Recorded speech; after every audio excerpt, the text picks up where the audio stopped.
সালামু আলাইকুম। হালকেনস্টাইন স্কুলে তোমাদের সকলকে স্বাগতম। আশা করি তোমরা সবাই ভালো আছো।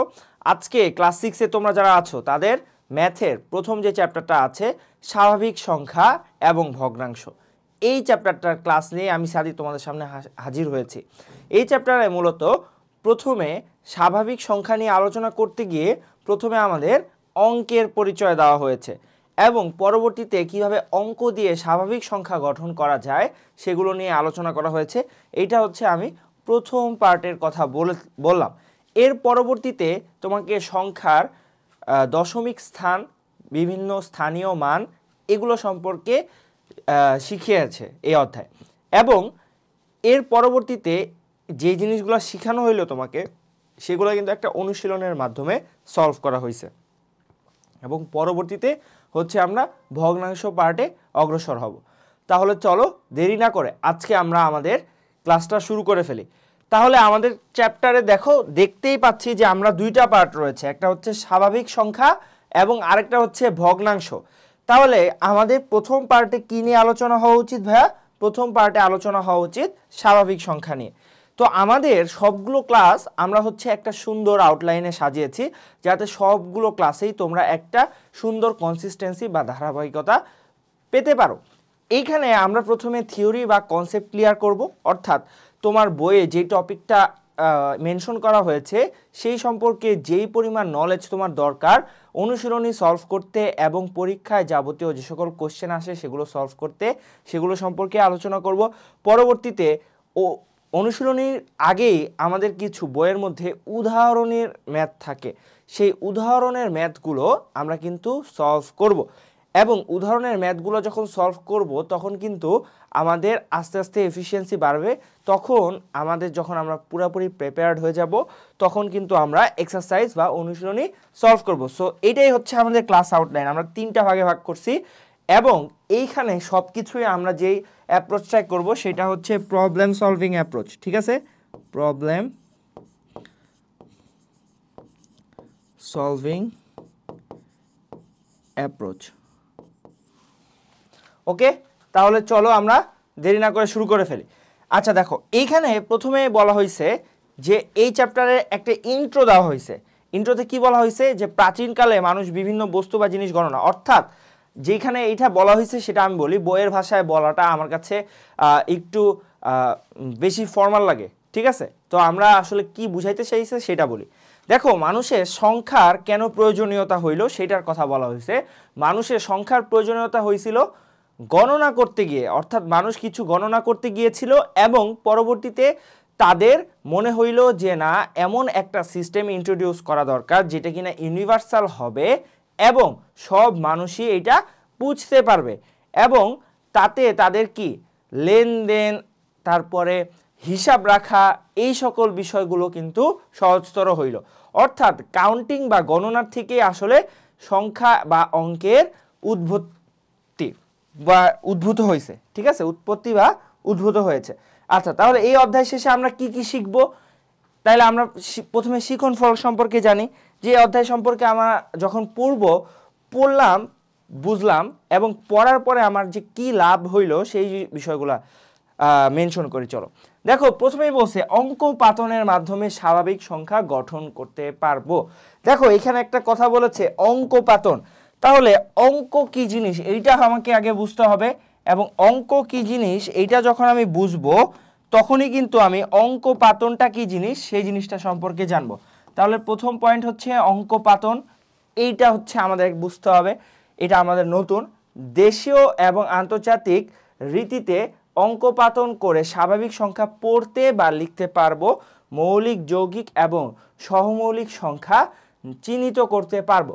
আচ্ছা, তার মানে এইখানে এই জিনিসগুলো কিন্তু আমাকে জানতে হবে এবং এইখানে দেশীয় এবং আন্তর্জাতিক রীতি, অর্থাৎ দুইটা রীতি কিন্তু একই না, দুইটার মধ্যে কিছু পার্থক্য রয়েছে, সেই পার্থক্যগুলো আমরা দেখব। তারপরে দেখো বলছে বিভাজ্যতা ব্যাখ্যা করতে পারবো। ঠিক আছে, 2, 3, 4, 5, 9 দ্বারা বিভাজ্যতা যাচাই করতে পারবো, অর্থাৎ কোনো সংখ্যা সেই সংখ্যাটাকে আমি 2 দিয়ে ভাগ করতে পারবো কিনা, 3 দিয়ে ভাগ করতে পারবো কিনা, 4 দিয়ে ভাগ করতে পারবো কিনা। ঠিক আছে, এইভাবে আমি সবগুলা কিন্তু এইখানে দেখতে পারবো। আচ্ছা, যাই হোক, যেটা বলছিলাম, এরপর দেখো স্বাভাবিক সংখ্যা, ভগ্নাংশ এবং দশমিক সংখ্যার গসাগু এবং লসাগু নির্ণয় করতে পারবো। তাহলে এই অধ্যায়ে আমরা গসাগু লসাগু সম্পর্কেও জানবো এবং ভগ্নাংশ এবং দশমিক ভগ্নাংশের সরলীকরণ করে গাণিতিক সমস্যার সমাধান করতে পারবো। তাহলে এইখানে আমাদের সরলীকরণও একটা গুরুত্বপূর্ণ। কিসের সরলীকরণ? দশমিক ভগ্নাংশের, ভগ্নাংশ এবং দশমিক ভগ্নাংশের সরলীকরণ। তাহলে এই হচ্ছে আমাদের এই অধ্যায়ের মানে কি পয়েন্টসগুলা। তাহলে আমাদের কি কি পয়েন্ট নিয়ে আলোচনা হইল? প্রথমে হচ্ছে অঙ্কপাতন, দেশীয় এবং আন্তর্জাতিক রীতিতে সংখ্যা পড়া বা লেখা, পরবর্তীতে মৌলিক সংখ্যা, যৌগিক সংখ্যা এবং সমমৌলিক সংখ্যা চিহ্নিত করা। 4 নম্বরে যেটা বলছে সেটা হচ্ছে বিভাজ্যতা, অর্থাৎ কোনো সংখ্যা 2 দিয়ে বা 3 দিয়ে বা 4 দিয়ে বা 5 দিয়ে বা 9 দিয়ে বিভাজ্য কিনা সেটা আমরা দেখতে পারবো। এবং এর পরবর্তীতে আমরা যেটা হবে সেটা হচ্ছে ভগ্নাংশ এবং স্বাভাবিক সংখ্যার দশমিক ভগ্নাংশের গসাগু এবং লসাগু, অর্থাৎ গরিষ্ঠ সাধারণ গুণনীয়ক এবং লঘিষ্ঠ সাধারণ গুণনীয়ক, এগুলো সম্পর্কে জানবো। এবং শেষে ভগ্নাংশ এবং দশমিক ভগ্নাংশের সরলীকরণ, অর্থাৎ কিভাবে সেই ভগ্নাংশগুলো সরলীকরণ করা যায় সেগুলো সম্পর্কে জানবো। তাহলে দেখো, প্রথম আমাদের যেই টপিক সেটা হচ্ছে অঙ্কপাতন। তাহলে অঙ্কপাতন যদি আমি বুঝতে চাই তাহলে অঙ্ক জিনিসটা আমাকে বুঝতে হবে। এখন দেখো, তোমাদের অনেকের মধ্যেই একটা রং কনসেপ্ট রয়েছে। তোমরা দেখবা অনেকেই বলো যে ম্যাথ বা গণিত না বলে বলো যে অঙ্ক। ভাই, আমি না অঙ্ক পারি না। দেখো, অঙ্ক আর গণিত আর সংখ্যা তিনটা কিন্তু পুরোপুরি ডিফারেন্ট তিনটা জিনিস, ঠিক আছে? অঙ্ক এই জিনিসটা হচ্ছে ইংরেজিতে বলা হয় ডিজিটস। অঙ্কের ইংরেজি কি বললাম ভাইয়া? অঙ্কের ইংরেজি হচ্ছে ডিজিটস। ওকে, এরপরে সংখ্যার ইংরেজি হচ্ছে নাম্বার, ঠিক আছে? সংখ্যার ইংরেজি হচ্ছে নাম্বার। আর গণিতের ইংরেজি তো তোমরা সবাই জানো, সেটা হচ্ছে ম্যাথ বা ম্যাথমেটিক্স, ঠিক আছে? তো এই তিনটা কিন্তু আসলে তিনটা ডিফারেন্ট জিনিস। ওকে, এখন তোমাকে আমি তিনটার মধ্যে পার্থক্য বুঝাই, বিশেষ করে অঙ্ক এবং সংখ্যা এই দুইটার মধ্যে একটু পার্থক্য বুঝাই। দেখো, আমি যখন কোনো সংখ্যা লিখতে চাই তখন আমি ম্যাক্সিমাম সময় যেটা করি সেটা হচ্ছে কথায় না লিখে প্রতীক দ্বারা লিখি। এই যে প্রতীক দ্বারা লিখতেছি, সেই প্রতীক আসলে কতগুলো? দেখো, আমাদের যেই সিস্টেমে আমরা সংখ্যা গণনা শিখেছি বা আমাদের ছোটবেলা থেকে আমরা যেই সিস্টেমে সংখ্যা গণনা শিখেছি, সেই সংখ্যা গণনা সিস্টেমে এইরকম প্রতীক আছে 10টা। কয়টা প্রতীকের কথা বললাম ভাইয়া? প্রতীক আছে কয়টা? 10টা। তাহলে আমরা লিখি, চলো। আমাদের প্রথম কথা হচ্ছে প্রতীক দিয়ে সংখ্যা প্রকাশ, এবং প্রতীক আছে হচ্ছে টোটাল 10টা। কি কি সেগুলো হচ্ছে এইটা 1 2 3 4 5 6 7 8 9 এবং লাস্টে হচ্ছে 0, ঠিক আছে? এই যে প্রতীকগুলো আমরা পেয়েছি, এই প্রতীকগুলো দিয়ে কিন্তু তুমি দুনিয়াতে যত রকমের সংখ্যা আছে সবগুলো সংখ্যাই লিখতে পারবা। এইখানে 10টা প্রতীক ব্যবহার করার কারণে এই যে সিস্টেমটা আছে সেটাকে 10 ভিত্তিক সংখ্যা ব্যবস্থাও বলে, ঠিক আছে? 10 ভিত্তিক সংখ্যা ব্যবস্থা। ওকে, 10 ভিত্তিক সংখ্যা ব্যবস্থায় এরকম 10টা কি আছে? 10 ভিত্তিক সংখ্যা ব্যবস্থায় এরকম 10টা প্রতীক রয়েছে। এই প্রতীকগুলোকে কি বলা হচ্ছে ভাইয়া? এই প্রতীকগুলোকেই বলা হচ্ছে অঙ্ক। তাহলে অঙ্ক কি জিনিস ভাই? অঙ্ক হচ্ছে এই যে কোনো একটা নাম্বার সিস্টেমে বা সংখ্যা ব্যবস্থায় যে সকল প্রতীকগুলো ব্যবহার করে সংখ্যাকে প্রকাশ করা হয়। আমি আবার বলি ভাইয়া, কোনো একটা নাম্বার সিস্টেম বা সংখ্যা ব্যবস্থায় যেই প্রতীকগুলো ব্যবহার করে সকল সংখ্যাকে প্রকাশ করা যায় সেই প্রতীকগুলোকে বলা হচ্ছে কি? অঙ্ক। তাহলে অঙ্ক জিনিসটা ক্লিয়ার? ওকে, এইবার আসো সংখ্যা। সংখ্যা কি? এই যে প্রতীকগুলো ব্যবহার করে আমরা যে জিনিসগুলো বানাই সেটাই হচ্ছে সংখ্যা।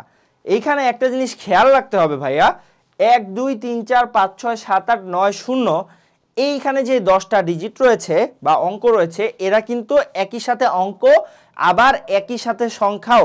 অর্থাৎ আমরা কিন্তু এককে অঙ্কও বলতে পারতেছি এবং এটা সংখ্যাও বটে।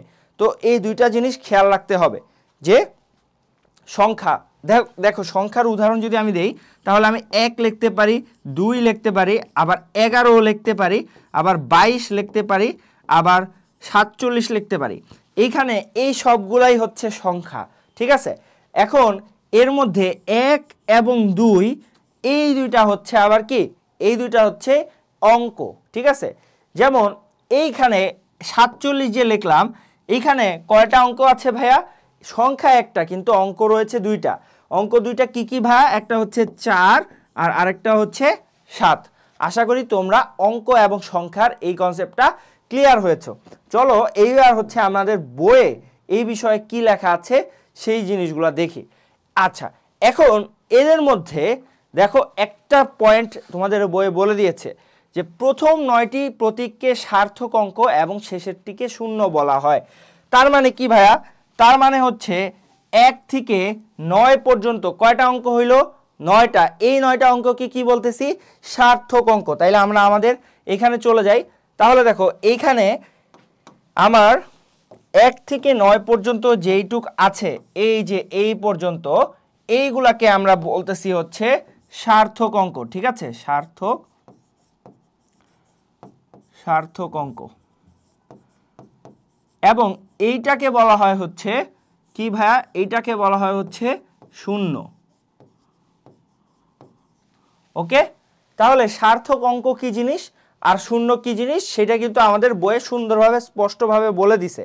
ওকে, পরবর্তীতে আমরা চলে যাই এবং শেষে আচ্ছা, সংখ্যাগুলো স্বকীয় বা নিজস্ব মান যথাক্রমে, অর্থাৎ সবগুলোর মান দিয়ে দিয়েছে।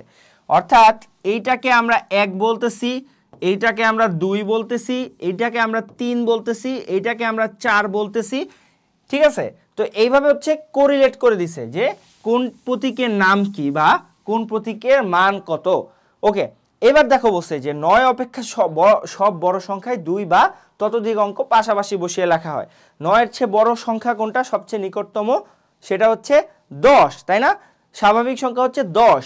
তাহলে 10 কি ভাইয়া?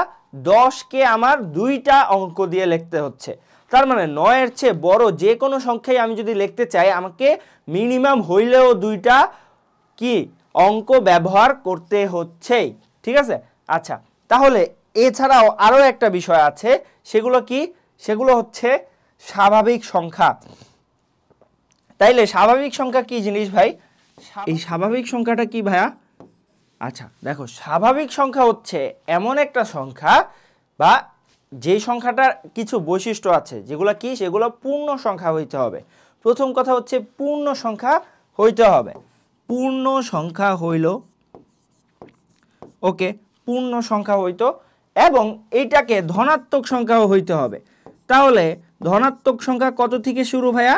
ধনাত্মক সংখ্যা হচ্ছে 1 থেকে শুরু, তাই না? তাহলে স্বাভাবিক সংখ্যাগুলো কি কি হবে ভাইয়া?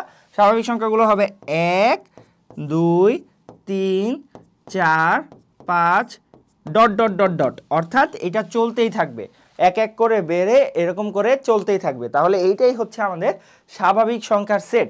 এইখানে একটা জিনিস খুবই খেয়াল রাখতে হবে ভাইয়া, সেটা কিন্তু হচ্ছে শূন্য কিন্তু স্বাভাবিক সংখ্যা নয়। শূন্য কিন্তু স্বাভাবিক সংখ্যা নয়। ওকে, শূন্য কিন্তু স্বাভাবিক সংখ্যা নয়, এইটা খেয়াল রাখতে হবে, ঠিক আছে। এইখানে দেখো এই পয়েন্টটা কিন্তু সুন্দরভাবে দিচ্ছে যে শূন্য ব্যতীত, শূন্য বাদ দিয়ে। ওকে, আচ্ছা এইবার দেখো, আমরা যেহেতু অঙ্ক সম্পর্কে অনেক জেনে গিয়েছি, এইবার হচ্ছে আমরা সংখ্যা বা অঙ্ক পাতন করে কিভাবে সংখ্যা তৈরি করা যায় সেই বিষয়টা সম্পর্কে জানবো। তাহলে চলো দেখি কি বলছে।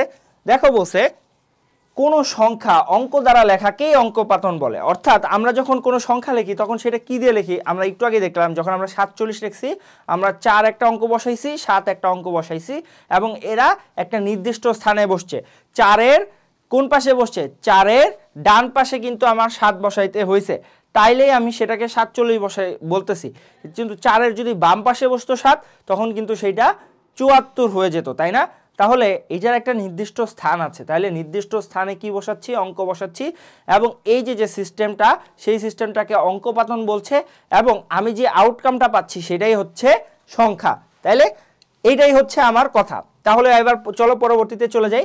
বলছে 10 ভিত্তিক বলে সংখ্যা, এই যে দশমিক বা 10 গুণোত্তর রীতি বলা হয়, ইংরেজিতে বলা হয় ডেসিমেল, ঠিক আছে, ডেসিমেল নাম্বার সিস্টেম। এই রীতিতে কয়েকটি অঙ্ক পাশাপাশি বসিয়ে সংখ্যা লিখলে এবং এর সর্বাপেক্ষা ডান অঙ্কটি তার স্বকীয় মান প্রকাশ করে। তাহলে এর সর্বাপেক্ষা ডান অক্ষরটা স্বকীয় মান কোনটা প্রকাশ করে? সর্বাপেক্ষা কোনো একটা সংখ্যার সর্বাপেক্ষা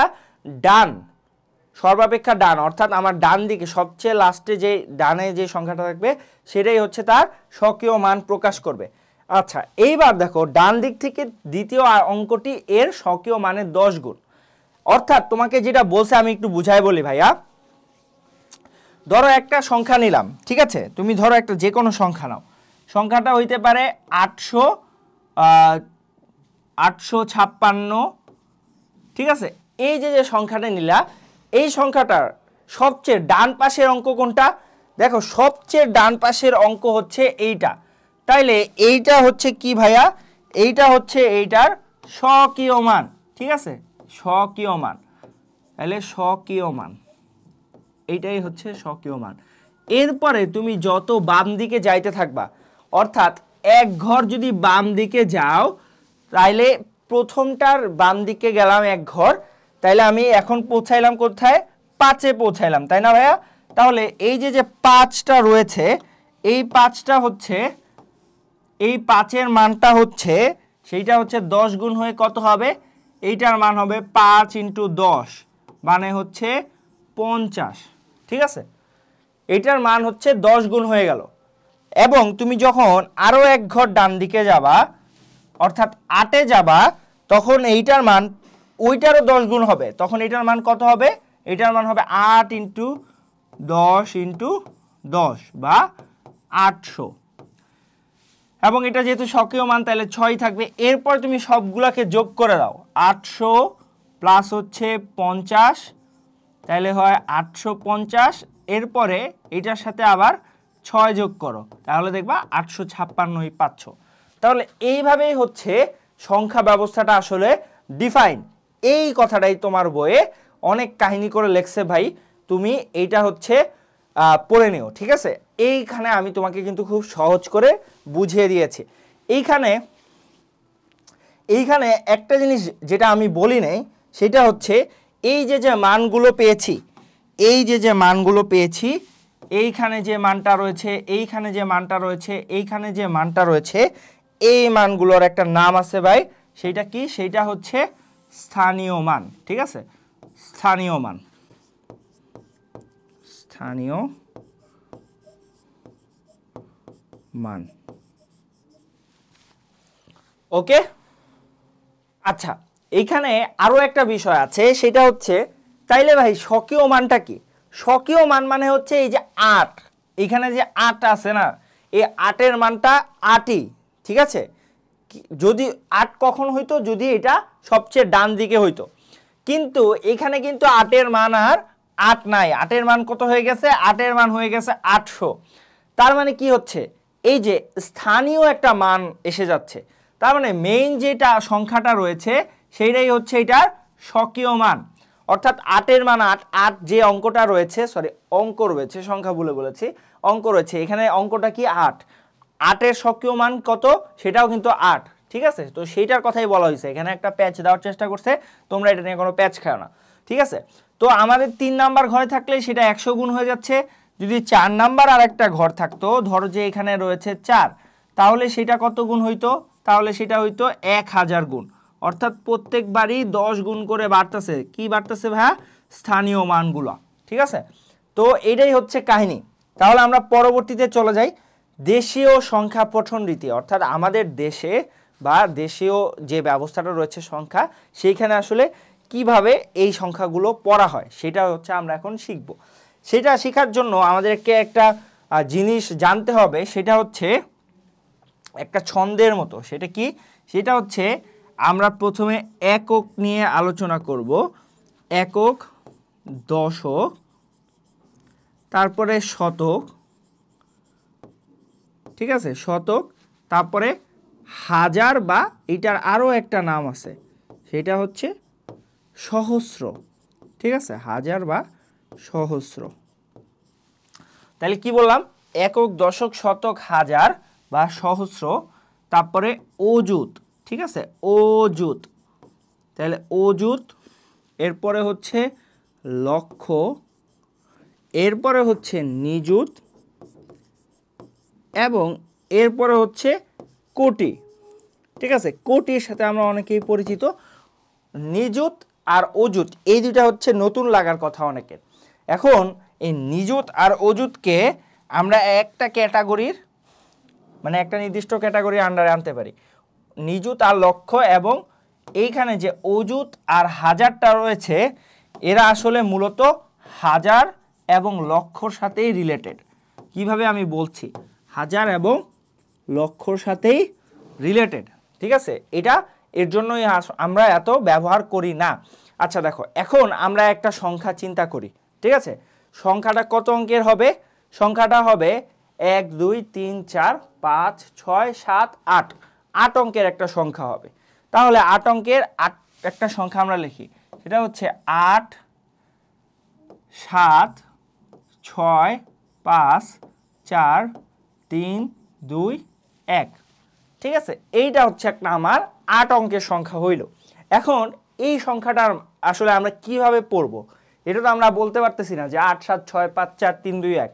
এটা তো আসলে এই সংখ্যার কিছু হইল না, এটা তুমি জাস্ট সিরিয়ালি অঙ্কগুলো বলে গেলা। এই সংখ্যার তো একটা নাম আছে, সেই নামটা কি হবে? সেই নামটা বোঝার জন্যই আমাদেরকে সংখ্যাগুলোকে এই যে একটা জিনিস বানাইলাম এই জিনিসটার মধ্যে বসাইতে হবে। তাহলে আমরা প্রথমে কোন দিক দিয়ে শুরু করব? আমরা ডান দিক দিয়ে শুরু করব। ডান দিকে সবচেয়ে কি আছে? 1, তাহলে 1 বসবে এককের ক্ষেত্রে। এরপরে কি আছে? 2, 2 বসবে দশকে, ঠিক আছে। তারপরে শতকে রয়েছে 3, তারপরে হাজার বা সহস্র এইখানে রয়েছে 4, অযুতে রয়েছে 5, ঠিক আছে। এরপরে 6 হচ্ছে লক্ষের জায়গায় হবে, 7 হচ্ছে নিযুতের জায়গায় হবে এবং কোটির জায়গায় হবে 8। এই যে আমি এখন লিখলাম, এখন এটাকে পড়বো কিভাবে? দেখো পড়বো কিভাবে এটা আমরা বুঝার চেষ্টা করি। দেখো এইখানে 8 মানে কি? এইখানে 8 মানে হচ্ছে এই সংখ্যাটা 8 কোটি দিয়ে শুরু হবে। আমরা সংখ্যাটা লেখা করব 8 কোটি, ঠিক আছে। 8 কোটি, 8 কোটি বুঝলাম।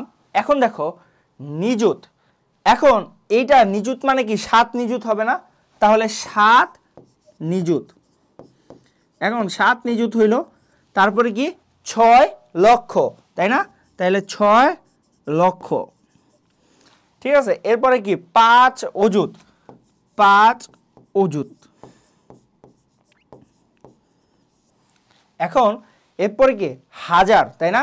তাহলে 4000, 4000। এরপরে কি? 300, 300। এরপরে 2 দশক,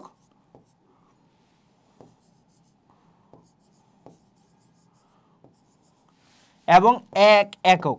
এখন ভাই এই যে জিনিসটা লিখলেন এটা কি লিখছেন ভাই? এটা কিচ্ছু হইল না। এরকম একটা ইমপ্রেশন তোমাদের আসতে পারে, আসাটাই স্বাভাবিক। তাহলে চলো এইখানে কিছু আমরা মডিফিকেশন করব, মার্চ করব।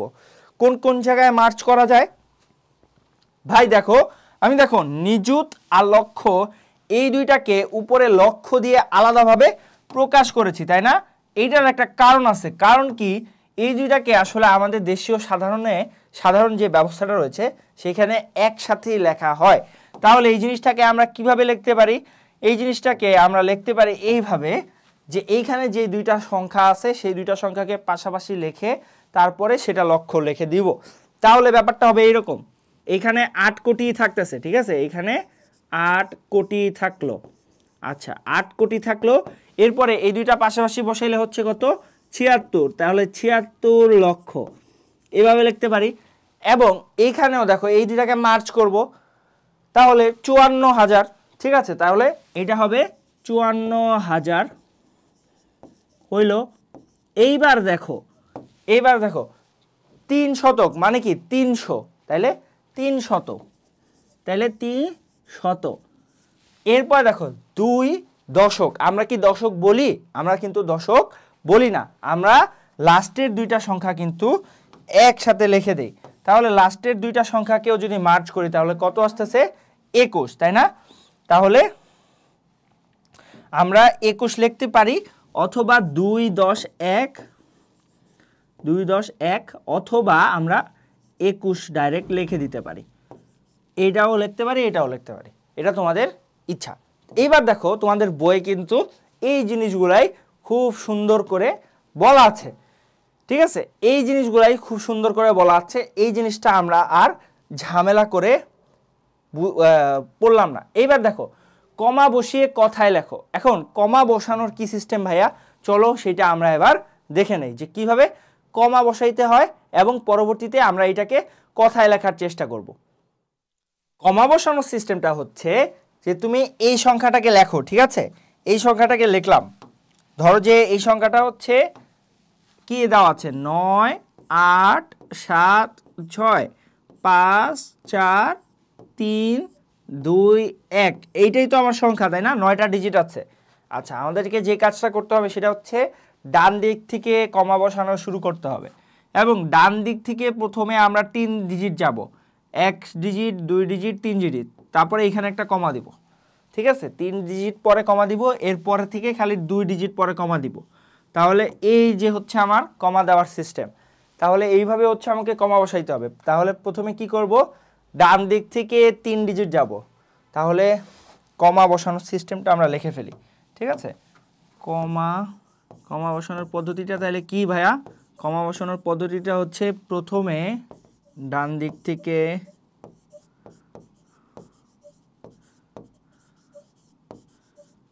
3 অঙ্ক পরে, তাহলে প্রথমে হচ্ছে ডান দিক থেকে 3 অঙ্ক পরে, পরবর্তীতে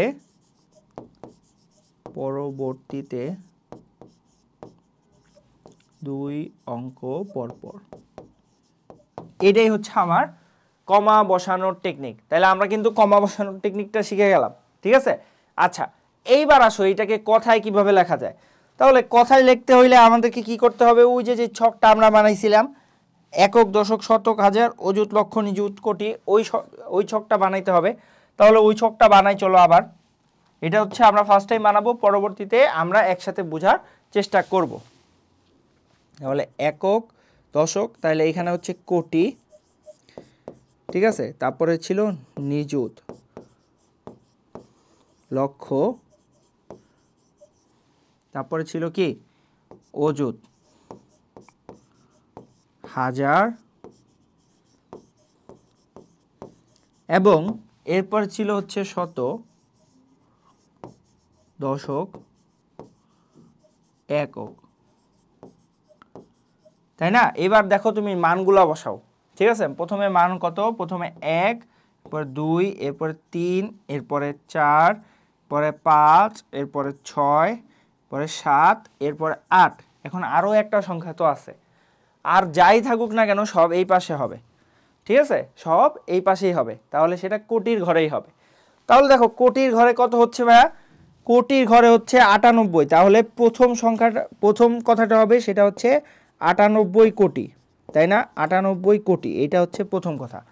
দ্বিতীয় কথা হচ্ছে আমরা যে কাজটা করব সেটা হচ্ছে এই দুইটাকে কিন্তু সবসময় মার্চ করে বলবো, এই দুইটাকে কিন্তু সবসময় মার্চ করে বলবো, এই দুইটাকে সবসময় কিন্তু মার্চ করে বলবো, ঠিক আছে?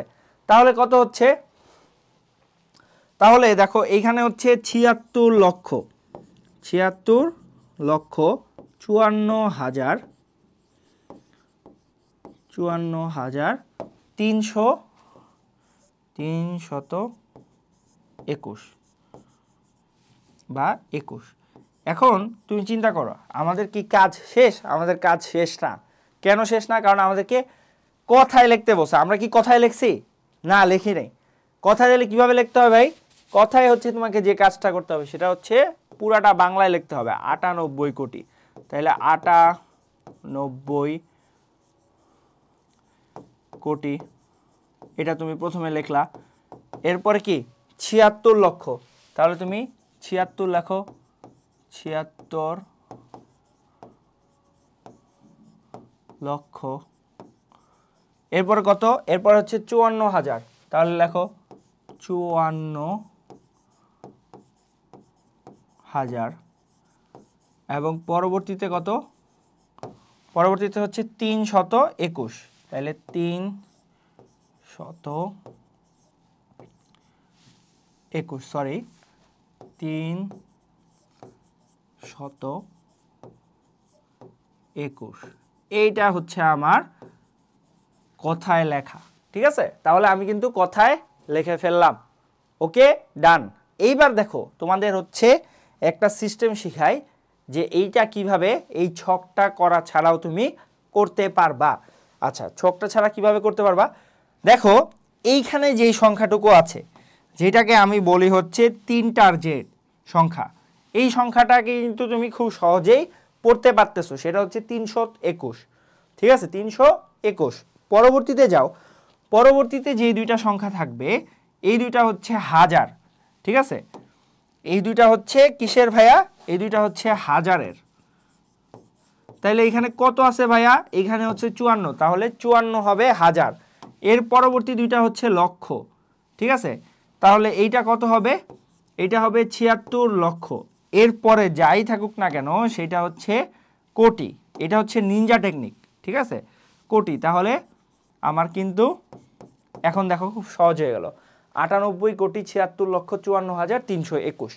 ঠিক আছে, তো এই সিস্টেমে করলে হচ্ছে তুমি খুব সহজেই কি করতে পারবা, বের করতে পারবা। এরপর তাহলে আমরা পরেরটা করি, দেখো 7,75,90,007, এটাকে আমাদেরকে অঙ্কে লিখতে হবে। তাহলে অঙ্কে লিখতে হইলে কি করব, দেখো 90,007 বলছে তাই না, তাহলে আমরা হচ্ছে ওই যে আবার ওই ছকটা করব। তাহলে ছকে কি আমাদের কোটি, ঠিক আছে, এরপরে হচ্ছে লক্ষ, লক্ষর আবার দুইটা পার্ট আছে তাই না, তাহলে আমরা কি নিযুত, লক্ষ, অযুত, হাজার, তারপরে কি শতক, দশক, একক।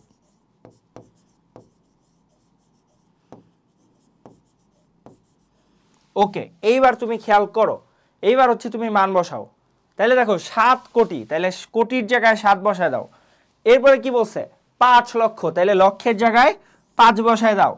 এরপরে দেখো বলছে 90,000, 90,000, তাহলে হাজারের জায়গায় তোমাকে 90 বসাইতে হবে, কিন্তু হাজারের জায়গায় তো তুমি 1 ডিজিট বসাইতে পারো। তাহলে 90,000 মানে কি 9 অযুত, তাহলে তোমাকে এইখানে 9 বসাইতে হবে। এবং এরপরে বসে 7, তাহলে এককের জায়গায় তুমি 7 বসাও। এরপরে যেগুলো বাকি ডিজিট আছে সেগুলোতে জাস্ট 0 বসায় দাও। তাহলে এইটাই হচ্ছে আমার মেইন সংখ্যা। ঠিক আছে, তাহলে সংখ্যাটা কীরকম হইল, সংখ্যাটা হইল 7,0,5,9,0,0,0,7, এবং যদি আমরা কমা বসাইতাম তাহলে প্রথমে 3, এরপর 2, এই যে দেখো এরপরে এইখানেও একটা কমা হইতো। তাহলে এই হচ্ছে আমার অঙ্কে লেখার সিস্টেম। ওকে, ওকে, দেখো এইখানে সেই জিনিসটাই করছে এবং সেটা হয়ে গেল। এবার বলছে 7 অঙ্কের বৃহত্তম এবং ক্ষুদ্রতম সংখ্যা লেখো। দেখো যে কোনো অঙ্কের বৃহত্তম সংখ্যা যদি বলে, ধরো তোমাকে বললো যে 2 অঙ্কের বৃহত্তম সংখ্যা কত, তাহলে তুমি কি করবা, বৃহত্তম অঙ্ক কোনটা, বৃহত্তম অঙ্ক হচ্ছে 9। ঠিক আছে, তাহলে প্রত্যেকটা ঘরে তুমি হচ্ছে 9 বসায় দিবা। ঠিক আছে, তাহলে আমি আবার বোঝানোর চেষ্টা করি যে বৃহত্তম অঙ্কের টেকনিক। ঠিক আছে,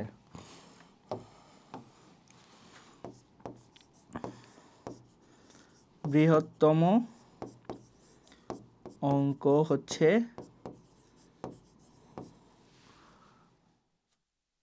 বৃহত্তম অঙ্ক কত, বৃহত্তম অঙ্ক হচ্ছে 9। তাহলে তাহলে যে কোনো অঙ্কের বৃহত্তম সংখ্যা বের করার টেকনিক কি হবে, যে কোনো অঙ্কের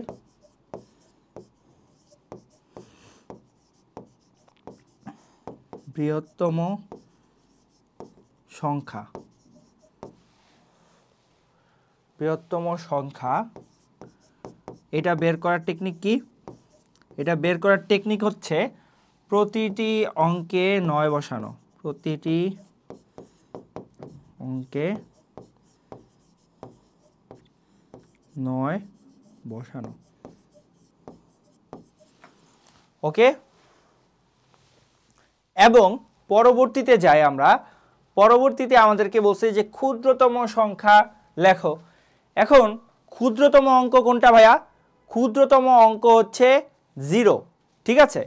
তাহলে ক্ষুদ্রতম সংখ্যার টেকনিক হওয়া উচিত, যেহেতু আমরা তাহলে 7 অঙ্কের বৃহত্তম সংখ্যা কোনটা হবে? 7 অঙ্কের, সুতরাং 7 অঙ্কের বৃহত্তম সংখ্যা হচ্ছে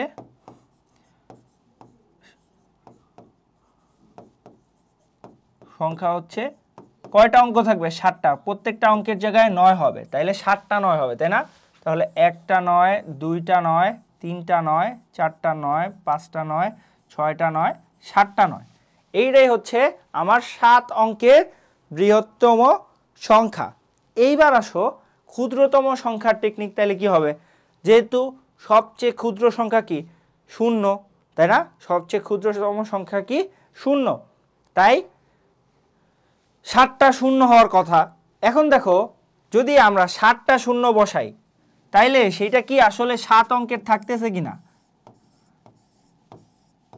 এখন দেখো 1 2 3 4, হ্যাঁ, এই যে দেখো 7টা 0 বসাইলাম। এখন দেখো এইখানে যে জিনিসটা পাইছি, এই জিনিসটা আর এইটার মধ্যে কি কোনো পার্থক্য আছে? এইটাও 0, এইটাও 0, এই দুইটার মধ্যে কিন্তু কোনো ভাইয়া পার্থক্য নাই। তাহলে প্রথম কথা হচ্ছে এইটা হবে না।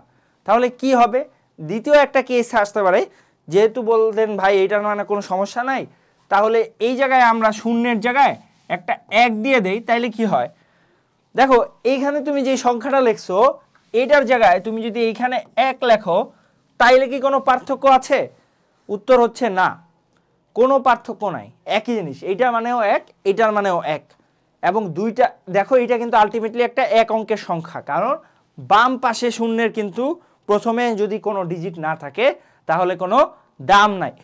তাহলে আমাদেরকে যে কাজটা করতে হবে সেটা হচ্ছে এই জায়গায় 0ই রাখতে হবে, এইখানে আমাদেরকে একটা 1 দিতে হবে। এইবার দেখো, এইবার কিন্তু শূন্যগুলার একটা দাম চলে আসছে। এইবার এই দুইটা জিনিস এক না, ঠিক আছে, এরা একই না। তাহলে এইখানে কি আসতেছে? এইখানে যেটা আসতেছে সেটা হচ্ছে 1 2 3 4 5 6 7। এই জিনিসটাই হচ্ছে আমার 7 অঙ্কের বৃহত্তম সংখ্যা, সরি ক্ষুদ্রতম সংখ্যা। তাহলে ক্ষুদ্রতম সংখ্যার বের করার টেকনিক কি? যে কোনো অঙ্কের ক্ষুদ্রতম সংখ্যা হচ্ছে সর্ববামের সংখ্যা 1 বসিয়ে, বামে 1 বসিয়ে বাকি সব 0 বসানো।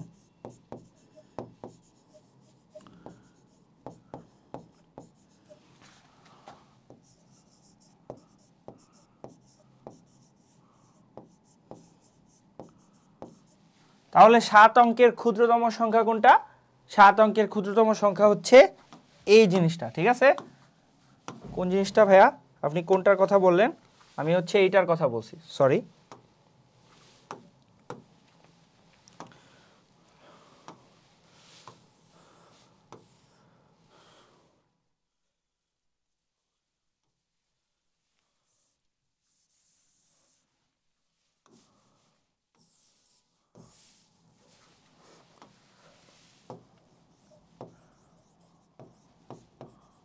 ক্ষুদ্রতম সংখ্যা হচ্ছে এইটা।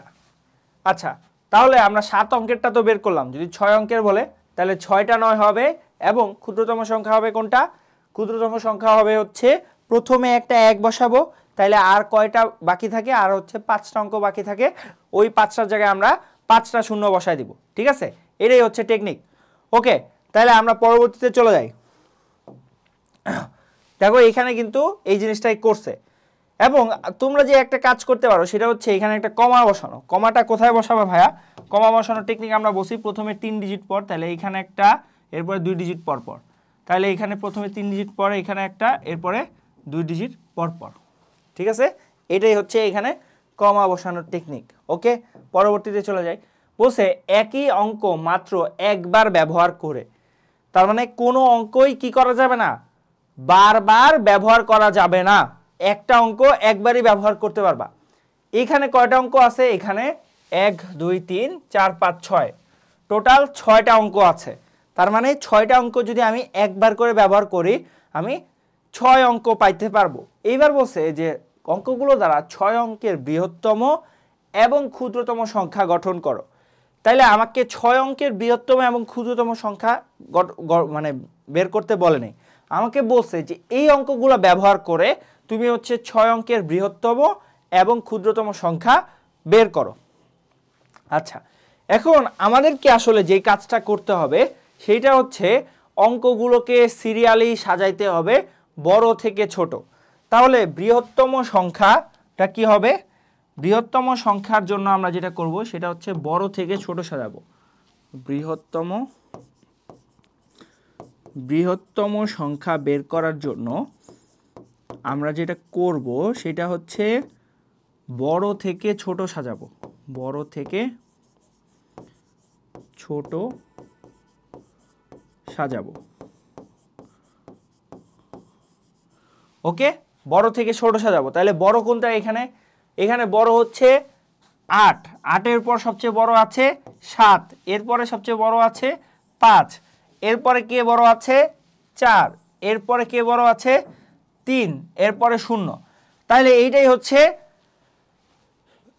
এইখানে যে অঙ্কগুলো আছে সেই অঙ্কগুলো দ্বারা গঠিত 6 অঙ্কের বৃহত্তম সংখ্যা। ঠিক আছে, ওকে। এইবার আমাদের কাজ কি? আমাদের কাজ হচ্ছে ক্ষুদ্রতম সংখ্যাটা বের করা। তাহলে ক্ষুদ্রতম সংখ্যা কি রকম হবে? ক্ষুদ্রতম সংখ্যা হবে হচ্ছে, এবার হচ্ছে ছোট থেকে বড় সাজানো হবে। এইটার আবার দুইটা স্টেপ আছে। একটা স্টেপ হচ্ছে ছোট থেকে বড় সাজাবো, ছোট থেকে বড় সাজাবো। তাহলে ছোট থেকে বড় যদি সাজাই, তাহলে প্রথমে কি আসতেছে 0 3 4 5 7 8, অর্থাৎ এটা ঠিক উল্টা। ঠিক আছে, আচ্ছা এখন দেখো আমাদের প্রথম ডিজিটটা কি আসছে? প্রথম ডিজিট কি? 0 আসছে। যদি 0 না আসে তাইলে এইখানেই শেষ, 0 না আসলে এইখানেই শেষ। ঠিক আছে, তাহলে এইটা হচ্ছে কোন কেস? এই কেস হচ্ছে, এই কেসটা হচ্ছে যদি 0 না আসে, যদি 0 না আসে। কিন্তু আমাদের কি আসছে? আমাদের আসছে হচ্ছে 0 আসছে। 0 তাইলে আসলে কি হবে? 0 আসলে হবে হচ্ছে, 0 আসলে হচ্ছে আমাদের স্টেপ 2 ফলো করতে হবে। স্টেপ 2 কি? স্টেপ 2 হচ্ছে যেহেতু প্রথমে শূন্যের কোনো দাম নাই, তাহলে কি করতে হবে? শূন্যটাকে পরের ডিজিটের সাথে সোয়াপ করে দিতে হবে। তাহলে প্রথম 2 অঙ্ক অদল বদল করতে হবে।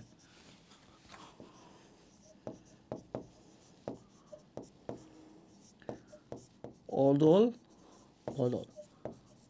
তাহলে প্রথম 2টা অঙ্ক কে কে আছে? 0 আর 3। তাহলে 3-এর জায়গায় 0 হবে, 0-এর জায়গায় 3 হবে। তাহলে 3 0 4 5 7 8। তাহলে এইটা হচ্ছে ক্ষুদ্রতম সংখ্যা। তাহলে বৃহত্তম সংখ্যাটা কত হচ্ছে? বৃহত্তম হচ্ছে 8 7 5 4 3 0 ও ক্ষুদ্রতমটা হচ্ছে কি? ক্ষুদ্রতমটা হচ্ছে 3 0 4 5 7 8। ঠিক আছে, এইগুলাই হচ্ছে তোমার বইয়ে দেখবা সুন্দর করে লেখা আছে। ওকে, এবং তুমি কি কমা দিয়ে দিবা, প্রত্যেকটা শেষে কমা দিয়ে দিবা। তাইলে এইখানে একটা কমা হবে, এইখানে একটা কমা হবে, এইখানে একটা কমা হবে এবং এইখানে একটা কমা হবে। ঠিক আছে, ওকে। আমরা তাহলে পরবর্তীতে চলে যাই। তাহলে আমাদের কিন্তু দেশীয় রীতি পদ্ধতি শেষ। এইবার হচ্ছে আমরা আন্তর্জাতিক পদ্ধতিটা কিভাবে করা হয় সেটা দেখব। আন্তর্জাতিক পদ্ধতিতে অনেক আমাদের ফ্যামিলিয়ার টার্ম আছে, যেগুলো হচ্ছে কি মিলিয়ন, বিলিয়ন। ঠিক আছে, তাহলে ওদের সিস্টেমটা কীরকম, ওরা হচ্ছে একক দশক শতক হাজার তারপরে মিলিয়ন তারপরে বিলিয়ন বলে, ঠিক আছে। তাহলে ওদের সিস্টেমটা কি, একক দশক শতক এরপরে হাজার এরপরে মিলিয়ন এরপরে বিলিয়ন বলে। তাহলে 1 মিলিয়ন মানে কত ভাই, 1 মিলিয়ন মানে হচ্ছে 1000 হাজার, মানে 1000-রে তুমি যদি 1000 দিয়ে গুণ দাও তাইলে হচ্ছে 1 মিলিয়ন পাবা। আবার 1 মিলিয়নকে যদি তুমি 1000 দিয়ে গুণ দাও তাইলে হচ্ছে তুমি 1 বিলিয়ন পাবা, ঠিক আছে। তাইলে এইভাবে হচ্ছে সাজানো হচ্ছে। আর এই পর্যন্ত তো আমরা জানি এইটা এটার কত গুণ, এইটা এটার হচ্ছে 10 গুণ, এইটা এটার হচ্ছে 10 গুণ, এইটা এটার হচ্ছে কত 10 গুণ। তাহলে একক দশক শতক হাজার এরপরের থেকে সব হাজার গুণ হয়ে গেছে। তাহলে হাজারের হাজার গুণ কত, সেটা হচ্ছে মিলিয়ন, মিলিয়নের হাজার গুণ কত, সেটা হচ্ছে বিলিয়ন, ঠিক আছে। 1000 মিলিয়ন মানে হচ্ছে 1 বিলিয়ন, বা 1 মিলিয়ন হাজার মানেও কি 1 বিলিয়ন। ওকে, আচ্ছা এখানে হচ্ছে অনেক ইম্পর্টেন্ট একটা ব্যাপার আছে, সেটা হচ্ছে কোনো সংখ্যা শুদ্ধভাবে এবং সহজে পড়ার জন্য যে রীতিতে ডান দিকে থেকে কি বলছে দেখো, ডান দিক থেকে 3 অঙ্ক পর পর কমা বসানো হয় তা আন্তর্জাতিক গণনা রীতি। তাই নয় আমাদের দেশীয় রীতিতে কি করি, আমরা দেশীয় রীতিতে প্রথমে 3 অঙ্ক পর একটা কমা দেই, এরপরে 2 অঙ্ক পর পর কমা দেই। কিন্তু এখানে কি বলছে, সব ক্ষেত্রেই কি আন্তর্জাতিক গণনা পদ্ধতিতে 3 অঙ্ক পর পরই কমা দিতে হবে। অর্থাৎ আমি যদি একটা সংখ্যা লিখি যে 8 7 6 5 4 3 2 1, তাহলে এইখানে প্রথম কমা দিলাম, এরপরের কমা এইখানে না হয়ে এইখানে হবে, ঠিক আছে। এটাই হচ্ছে আমাদের আন্তর্জাতিক রীতি। তাহলে আন্তর্জাতিক রীতি হচ্ছে এইটা আন্তর্জাতিক। আর দেশীয় কেমনে হবে, দেশীয়তে হবে হচ্ছে 8 7 6 5 4 3 2 1, এইটা হচ্ছে আমার দেশীয়। ওকে, দুইটার মধ্যে পার্থক্য আশা করি বুঝে গেছো। ওকে, তাহলে আমাদের আন্তর্জাতিক রীতি সম্পর্কে একটা আইডিয়া হয়ে গেছে। এবার আসো আমরা দেশীয় এবং আন্তর্জাতিক এদের মধ্যে কি কি রকম সম্পর্ক রয়েছে সেটা বোঝার চেষ্টা করি। তার মানে দেশীয় টু আন্তর্জাতিক, আন্তর্জাতিক টু দেশীয় কনভার্ট করতে হবে। এখন দেখো কোনগুলো আমার কনভার্ট করতে হবে। দেখো হাজার পর্যন্ত কিন্তু দুই রীতিতেই সেম, ঠিক আছে, হাজার পর্যন্ত দুই রীতিতেই সেম। তাইলে হাজারের পরে কি আসছে, হাজারের পরে আমাদের যে রীতি ছিল সেখানে আসছে অযুত, ঠিক আছে, এরপরে আসছে লক্ষ, এরপরে আসছে নিযুত। তাইলে আমাদের দেশীয় রীতি এবং আন্তর্জাতিক রীতি দুইটাই আমরা চলো এবার লিখে ফেলি, ঠিক আছে। আমরা দুইটাই হচ্ছে লিখি, প্রথমে আমাদের দেশীয়টা লিখি। তাহলে দেশীয় কি, প্রথমে হচ্ছে একক, আচ্ছা আমরা কালো কালি দিয়ে লিখি। প্রথমে হচ্ছে একক, হইল একক, এরপরে দশক, এরপরে শতক, এরপরে হাজার, এরপরে অযুত,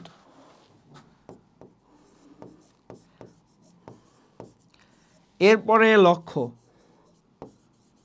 এরপরে নিযুত, এরপরে কোটি।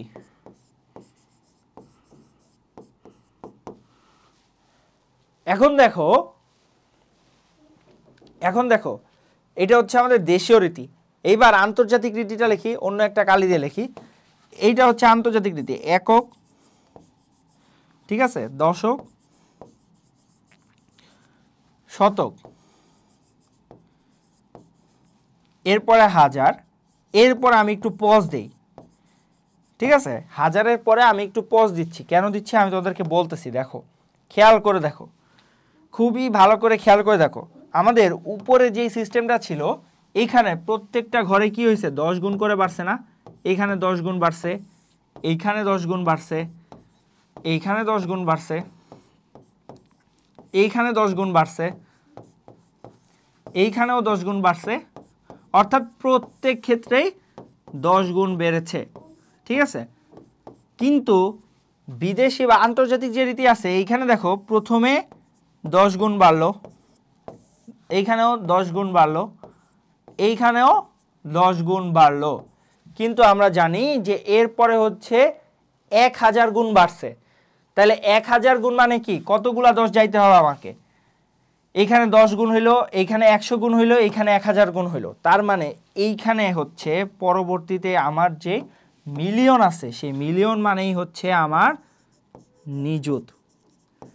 ঠিক আছে, এবং এদের যে পার্থক্যটা সেইটা হচ্ছে 1000 গুণ। ঠিক আছে, এটা হচ্ছে ইন্টু 1000, এবং এরপরে কি 1000-এর গুণের আরও বেশি হইলে সেটা হচ্ছে বিলিয়ন। তাহলে বিলিয়ন হচ্ছে এইখানে হবে, বিলিয়ন হচ্ছে এইখানে হবে, এবং বিলিয়ন মানে তাহলে কোটিতে যদি আমরা কনভার্ট করি, তাহলে দেশের সাথে যদি আমরা সম্পর্ক করতে চাই, তাহলে সেটা কত কোটি হচ্ছে? 1000 গুণ, তাই না? তাহলে এইখানে কোটির ক্ষেত্রে আমরা যদি এইখানে 10 কোটি হয়, কারণ কোটির 10 গুণ হচ্ছে 10 কোটি, এবং এরপরে হচ্ছে 100 কোটি, তাই না? তাহলে 1 বিলিয়ন হচ্ছে আমার 100 কোটির ইকুইভ্যালেন্ট। ঠিক আছে, 1 বিলিয়ন হচ্ছে আমার 100 কোটির ইকুইভ্যালেন্ট। ওকে, তাহলে এই হচ্ছে আমাদের একটা তুলনা। তাহলে তুলনাটা আমরা একটা অন্য কালিতে দেখাই। ওকে, তাহলে তুলনাটা কি, এই যে এই দুইটার হচ্ছে একটা তুলনা, সরি, এই দুইটার হচ্ছে একটা তুলনা। তারপরে নিযুত আর মিলিয়ন হচ্ছে একই জিনিস, আর এগুলা তো একই জিনিস। ঠিক আছে, এরা হচ্ছে একই জিনিস।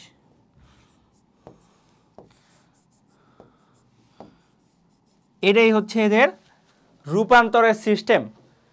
আচ্ছা, তাহলে এখন যদি তোমাকে 5 লক্ষ বলে, ঠিক আছে, তোমাকে ধরো একটা ম্যাথ দিল, ম্যাথ দিয়ে বলল যে 5 লাখ, 5 লক্ষ, এইটাকে তুমি হচ্ছে আন্তর্জাতিক সিস্টেমে নিয়ে যাওয়া। এখন দেখো, আন্তর্জাতিক সিস্টেমে তো লক্ষ নাই, লক্ষ নাই, তাহলে তুমি এটা কিভাবে কনভার্ট করবা? সেটা হচ্ছে এটার ডান দিকে কোনটা আছে সবচেয়ে শেষে, সেখানে কি আছে? 1000 আছে, তাই না? 1000। তাহলে তুমি এইখানে দেখো 5 0 0 0 0 0, এইটাই হচ্ছে 5 লক্ষ। ঠিক আছে, বা তুমি এইটাকে এইভাবে হাজারের সিস্টেমে এইভাবে লিখবা, সরি আন্তর্জাতিক সিস্টেমে এইভাবে লিখবা যে এই যে পর্যন্ত এখানে 1000 পর্যন্ত যা আছে, ঠিক আছে, 1000 পর্যন্ত, এখানে একটা শূন্য বেশি হয়ে গেছে। ঠিক আছে, এখানে একটা শূন্য বেশি হয়ে গেছে, এবার ঠিক আছে। আচ্ছা, এইখানে এই যে 1000 পর্যন্ত যা আছে, ঠিক আছে, তা হচ্ছে তুমি হাজারের এইখানে লেখো। তাইলে আন্তর্জাতিক সিস্টেমে 5 লক্ষ কি বলতেছে? 500,000। ঠিক আছে, এটা তোমাদের মনে রাখতে হবে। 500K ওরা বলে, 500,000। ঠিক আছে, 5 লক্ষকে ওরা বলে 500,000। ওকে, তাহলে এইটাই হচ্ছে আমাদের সিস্টেম। দেখো এখানে সেই জিনিসটাই কি, কিন্তু কি এখানে করছে। ওকে, তাহলে হচ্ছে আমরা এগুলা শিখলাম। এবার দেখো 1 মিলিয়ন মানে 10 লক্ষ, বা আমরা এটাকে 1 নিযুত বলি, 1 নিযুত, 10 লক্ষ বা হচ্ছে 1 নিযুত। আর 1 বিলিয়ন মানে হচ্ছে 100 কোটি, এগুলো কিন্তু আমরা পড়ছি। এবার দেখো আন্তর্জাতিক পদ্ধতিতে কথাই লেখো, একটা নাম্বার দিছে। তাহলে আমরা প্রথমে যে কাজটা করব সেটা কি? সেটা হচ্ছে এইটাকে লিখে আমরা একটা কমা দিয়ে দেই। কমা দেওয়ার পারপাসটা আমি বলতেছি, কিন্তু কমাটা দেওয়া জরুরি, তাই কমাটা হচ্ছে দিলাম। এইখানে একটা কমা, এইখানে একটা কমা, এইখানে একটা কমা। এই সিস্টেমে কেন দিলাম? কারণ আন্তর্জাতিক সিস্টেমে কমা দেওয়ার সিস্টেম কি? 3 ঘর পর পর, ডান দিক থেকে 3 ঘর পর পর। আচ্ছা, তাহলে এই ঘরে যা আছে, কোন ঘরে ভাইয়া? এই ঘরে যা আছে সেগুলো হচ্ছে 1000, এই ঘরে যা আছে তা হচ্ছে মিলিয়ন, এই ঘরে যা আছে তা হচ্ছে বিলিয়ন। এরকমই তো হিসাব হওয়ার কথা, তাই না? এরকমই কিন্তু হিসাব হওয়ার কথা। ওকে, তাহলে আমরা এবার লিখে ফেলি। তাহলে কি হচ্ছে তোমরা বলো? ওকে, তাহলে আমরা যদি এটা হিসাব করি, তাহলে দেখো এখানে যদি বিলিয়ন লিখি, এটা হচ্ছে বিলিয়ন, এইটা হচ্ছে মিলিয়ন, এবং এইটা হচ্ছে 1000। তারপরে আমাদেরকে এটা কি কথায় লিখতে বলছে না, কথায় লিখতে বলছে, তাহলে এটা কথায় লেখো। তাহলে কি 204 বিলিয়ন, প্রথমে হবে 204 বিলিয়ন, এইটা হচ্ছে প্রথম পার্ট গেল। এরপর আসবে মিলিয়নের পার্ট, তাহলে কি 340 মিলিয়ন, তাহলে 340 মিলিয়ন। তারপরে কি, তারপরে হচ্ছে 432,000, তাই না, 432,000, এবং এইখানে কত হবে, এইখানে দেখো শুধু 4 আছে, তাহলে শুধু 4ই হবে। তাহলে এটাই হচ্ছে এখানে কথায় লেখার সিস্টেম। ওকে, এই যে দেখো এখানে সেটাই লিখে দিছে। ওকে, আমরা পরবর্তীতে চলে যাই। দেখছে যে 5 মিলিয়নে কত লক্ষ টাকা। আমরা জানি যে 5 মিলিয়ন মানে হচ্ছে 5 নিযুত, তাই না, এবং 5 নিযুত মানে আমরা জানি হচ্ছে 50 লক্ষ টাকা। ঠিক আছে, পরবর্তীতে দেখো বলছে 500 কোটিতে কত বিলিয়ন। আমরা জানি যে 100 কোটি হচ্ছে 1 বিলিয়ন, তাহলে 500 কোটি মানে কি, 500 কোটি মানে হচ্ছে 5 বিলিয়ন। ওকে,